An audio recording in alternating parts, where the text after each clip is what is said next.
Сәлем сендермен, мен Ақнұр 2021 түлегімін. Бұл жаңа study time. Бұл Наурыз ұбытының алдындағы күндер еді. Мен қаңтар ұбытысын қарап, сондағы тесттерді талдадым және өзім бұрын кездестірмеген сұрақтарды жазып отырдым. Менің ең негізгі дайындығым тарихтан оқу және жұбанышпен дайындау. Бірақ арасында осылай тесттер талдап, қандай сұрақтар келетіндігін білу өте маңызды. Сондықтан да тест талдауды да өз дайындығыңа қосқаның жөн. Ал барлық дайындығыңды тек тест талдаумен өткізуге кеңес бермес едім. Қаңтар нұсқаларын қайдан алдың деп сұрасаң, мен Телеграмнан немесе ВК-дан алдым. Нақты қай жерден алғаным есімде жоқ. Мен солардың барлығын бір жерге жинақтастырып, сілтемесін жазбаға қалдырамын. Сол жерде жүктеп алып дайындалсаңдар болады.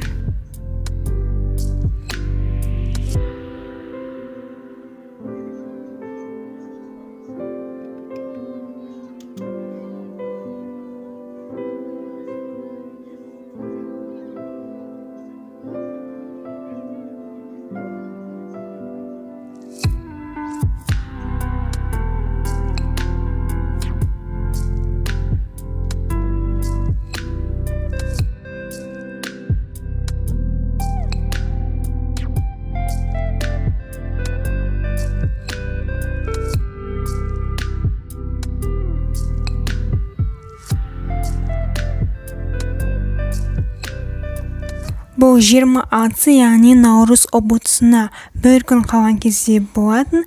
Мен білмеймін, ойыма сондай нәрсе келді. Жұбанышымды басынан бастап оқимын деген, және де қандай тақырыпқа дейін оқи алады екен, оны қаншалықты жаттай алады деген сондай сұрақтар келді. Сөйтіп бірден бастап кеттім. Мен бұрын оқығандықтан бұларды қайталау оңайға соқты. Және де тек қана өзім білмейтін сұрақтарды конспектілеп жазып отырдым. Және мен секундомер қойып қойдым, арасында үзіліс жасап тұрдым. Сол кезде өшіріп қойдым. Сол кезде нақты қанша уақыт оқығаны белгілі болды. Дәл осылай ұзақ уақыт бойы дайындалып отырдым. 3,5 сағат бойы тарихты оқыдым және 6 сыныпты қайталап шықтым. Мен мұны жай ғана эксперимент үшін жасадым. Өзіме қызық болды және де соның жауабын таптым.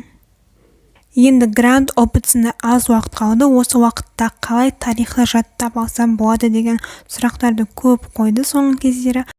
Аз уақытта жаттауға саған Жұбанышев кітабы көмектеседі. Бұл кітапты барлығы біледі деген ойдамын. 2021 түлектер үшін осы кітапты оқуды ұсынамын. Алдағы 2 айды тиімді пайдаланып, осы кітаппен дайындалсаң болады. Күніне 6-7 бет оқи отырып, осы кітапты 2 рет қайталап шыға аласың.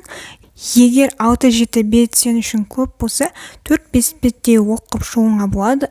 Бірақ бұл кезде әрбір тақырыпқа мән беріп жақсылап жаттау керек. Себебі кейіннен қайталап шығуға уақытың жетпей қалуы да мүмкін. Сен күнделікті бір күніңді жібермей, әр күніңді тарихқа арнау қажетсің. Сонда ғана жақсы нәтижеге жете аласың.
27 наурыз біздің ұбт тапсыратын күн.